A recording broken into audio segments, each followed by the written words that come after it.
va a tomar cosas de la comedia, va a tomar cosas de la tragedia, ¿ya? De esta manera también vemos que la creación de la época clásica, aunque sí tiene un rol mucho más protagónico en el Renacimiento, ahí es donde se desarrolla con mayor importancia. El tipo de personajes mezcla tanto los de la tragedia como la comedia, entonces sí vamos a ver que se involucran personajes nobles con personajes no tan nobles y ahí pudiéramos tener personajes secundarios, no solamente los accidentales. Y el estado de los personajes a veces se resuelven bien, a veces de manera desfavorable, que es como una mezcla, no hay una certeza. Uno sabe que la comedia siempre va a terminar bien y la tragedia siempre va a terminar mal. Acá nos queda un poco de incertidumbre y queda ahí más allá el desarrollo de la obra. El tema, lo mundano. Lo mundano tiene que ver con el mundo, con las cosas que nos suceden, con las cosas que vivimos cotidianamente. Ya eso es lo mundano, por lo tanto van a ser temas más bien cotidianos que se van a tratar en este tipo de obra. Y el lenguaje también va a ser mixto, dependiendo del personaje. Obviamente, un personaje noble se va a expresar de una manera más cuidada, más culta, y de un personaje más popular de una manera más vulgar. Y en cuanto a la trama, ya les decía que son escenas cotidianas de la vida y la finalidad que tiene es representar la vida como es mostrarnos un poco lo que somos nosotros día a día. Estos son los tres grandes géneros, los que nosotros vamos a considerar obras mayores. Y tendremos luego otras subobras o consideradas obras menores. Y vamos a nombrar solamente algunas. Ya, la idea es que más adelante vamos a estar trabajando con la estructura del texto y haciendo análisis del texto, pero siempre, obviamente, es muy bueno conocer el contexto en el cual nos estamos moviendo. Y aquí he mencionadas algunas obras, por ejemplo, el melodrama, que ya yo creo que no, la estructura como obra propiamente tal puede resultarnos un poco lejana, pero la palabra sí es bastante conocida, ¿verdad? Uno incluso la puede utilizar ya, tan melodramática que esta niñita pueden haber escuchado por ahí a lo mejor de sus papás. Es un género que se caracteriza principalmente por la mezcla de situaciones cómicas con situaciones trágicas. Eh, es exagerado, es sensacionalista, por lo que inmediatamente atrapa los sentidos de la audiencia. Ya es como que tipo teleserie venezolana, un culebrón colombiano, un culebrón venezolano, como los que se conocen en la televisión, ¿verdad? Ahora ya están de moda los melodramas turcos, pero tiene un poco de eso, de ser muy exagerado, de situaciones muy complejas, muy que rayan en los extremos y que finalmente hacen que la gente, la audiencia se termine concentrando en eso. Ahí por los que vieron, por ejemplo, Milagro en la celda 7, ahí tienen un claro ejemplo de un melodrama para que puedan tener más o menos una noción de lo que se refiere. Y los personajes pueden ser de una sola dimensión y simples, multidimensionales o pueden ser estereotipados. ¿Ya? Los estereotipos van a ser eh, personajes son estos, los personajes son reiterativos dentro de lo que es el teatro, lo que es el texto dramático. El héroe siempre va a tener más o menos las mismas características, el antihéroe también, ¿verdad? Por lo tanto, sí se juega bastante con los estereotipos, lo que son todas las obras, sobre todo las menores, porque no permiten más allá un análisis más profundo de cada personaje.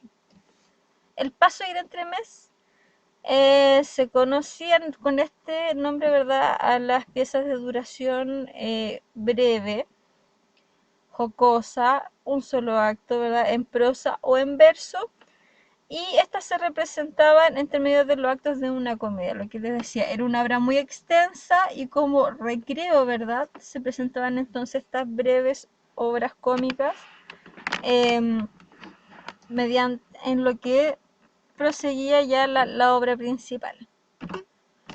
El sainet era una pieza breve, generalmente un solo acto, de tema humorístico y ambiente popular.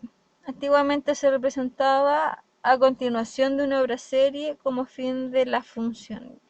Un poco, imagínense terminar con esa sensación de recogimiento de alma, de lo que es esta sensación de angustia, y para que la gente no se fuera con esa sensación de angustia después de la obra, se trataba de amenizar, obviamente con una obra como esta, para no traumar tanto al espectador de alguna manera.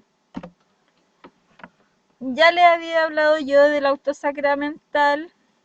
Uno de los más conocidos autores de este tipo de texto español es Pedro Calderón de la Barca. Ya él sí escribió bastantes autos sacramentales. Es una pieza dramática de un solo acto, característica de la Edad Media. Era también conocida como auto, y su único propósito era ilustrar las enseñanzas bíblicas. Por ello se representaba en iglesia con ocasión de festividades religiosas. Más o menos lo que yo ya les había adelantado. La ópera es un drama musical cantado por los actores y puede ser trágica o cómica, y también puede incluir algunos actos donde se recita. La zarzuela, obra literario musical originaria en España, en la que se alterna el canto, lo que se recita, lo que se declama. Y es muy parecido a la ópera, pero el tono va a ser diferente, ¿verdad? Y aquí vamos a ver, es más autóctona de España, por lo tanto vamos a ver más rasgos de flamenco, ¿verdad? Bailes o costumbres típicas de España por ser típica de allá. La comedia musical es una pieza teatral procedente de Estados Unidos, está compuesta por diálogos, números musicales y danza. En el cine esto es muy popular. Nosotros vemos que incluso las películas animadas tienen muchas veces este tipo, ¿verdad? De ir mezclando lo que se actúa con canciones y coreografías, ya que uno, si piensa en la vida real, esto no podría ser, porque en qué momento se coordinan tantas personas para poder, ¿verdad? Lograr las coreografías o aprenderse las canciones. Y en Estados Unidos, específicamente en Broadway, se ven mucho lo que son los musicales, ¿ya? Muchas veces se toman obras, películas, libros y se adaptan como musical para llevarlos a la puesta en escena. El ballet clásico, que es la representación de un argumento mediante la danza y la música. Si bien aquí no tenemos parlamentos, ¿verdad? No tenemos a personajes hablando verbalmente, sí se comunican de manera no verbal, en este caso mediante la danza, que cuentan la historia sin hablar. Entonces vemos que no solamente el parlamento es algo altamente importante cuando se habla de la representatividad, sino que también vemos este tipo de expresión, o los mismos, por ejemplo, que nos cuentan historias sin decir absolutamente nada, solo con su gestualidad, con su corporalidad, y acá con sus movimientos corporales mediante la danza. Actividad, jóvenes. Para ir adentrándonos un poco más en lo que son este tipo de obras, tienen que buscar un ejemplo para cada tipo de obra, tanto las mayores como las menores. Por lo tanto, un ejemplo de comedia, un ejemplo de tragedia, un ejemplo de drama. Tienen que indicar nombre del autor, obviamente el nombre de la obra, el autor y en qué año se creó. Ya no se remitan solamente a lo que es la época clásica cuando hablamos de los géneros mayores. Por ejemplo, tenemos a grandes dramaturgos como Shakespeare, un dramaturgo inglés que desarrolla también mucho lo que es la tragedia y la comedia, porque escribió muchísimo. Y también nombrar algún auto sacramental, una ópera, un ballet, etcétera, todos los tipos que fuimos viendo. Ya, si hay alguna duda respecto a este contenido, por favor dejarla en comentarios. Yo voy a tratar de ir respondiendo en la medida de lo posible. Tomen apunte en sus cuadernos, es muy importante, porque esto es materia, chicos. Entonces es importante que vayan ya dejando un registro. Voy a estar respondiendo los días lunes y jueves, que son los días que tenemos asignados como horario de lenguaje. A partir de las 3 de la tarde hasta las 6 voy a estar respondiendo ahí muy pendiente de lo que es el correo electrónico, que ustedes ya lo manejan. Y ahora esta plataforma Instagram, que yo sé que ustedes la manejan muy bien, por lo tanto también es fácil acceso. Incluso ni siquiera necesitan un computador para estar pendiente de esta plataforma. Y cualquier cosa, jóvenes, me consultan por escrito. Voy a estar pendiente de eso, ya saben, desde lunes y jueves, desde las 15 hasta las 18 horas. Obviamente en la semana también estoy respondiendo correos, estoy más o menos en el mismo horario revisando. Ya, pero ahí sí voy a estar con mayor énfasis pendiente de lo que ustedes pudieran consultar. La próxima clase veremos ya un video respecto a la estructura interna. Vamos a empezar a analizar. La idea es que también podamos revisar algunas obras, algunos extractos de obras y por supuesto en algún momento también poder poner en práctica sus dotes.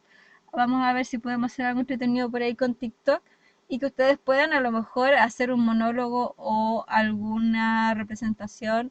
Vamos a ver respecto a lo que vamos a hacer con eso y también lo vamos a entrelazar con lo que son los milagros de Nuestra Señora, ¿ya? Yo les voy a enviar después un archivo con con los milagros que van a tener que leer, lo vamos a ver más adelante, porque los van a tener que actuar para entrelazar ambos contenidos. Va a ser bastante simple. Los milagros, más allá de 2 páginas, no es cada milagro, por lo tanto no es complicado. Y la idea es que lo puedan hacer ustedes desde sus casas y que también aprovechemos ahí a la familia si necesitan extras, la mamá, el papá, los hermanitos, la abuelita, todos pueden ayudar. Y también tener a lo mejor un momento un poco más grato. Bien, jóvenes, la idea es que aprovechemos esta unidad que yo sé que lamentablemente no la podemos ejecutar como a ustedes les gustaría, que es haciendo algunas representaciones grandes, pero veamos qué podemos hacer en este periodo de pandemia. Así que a concentrarse, a estar pendiente de esto, chicos, esto es contenido, a ponerse las pilas, que además así están menos ociosos y pueden ampliar su conocimiento. Nos vemos, jóvenes, en otro video.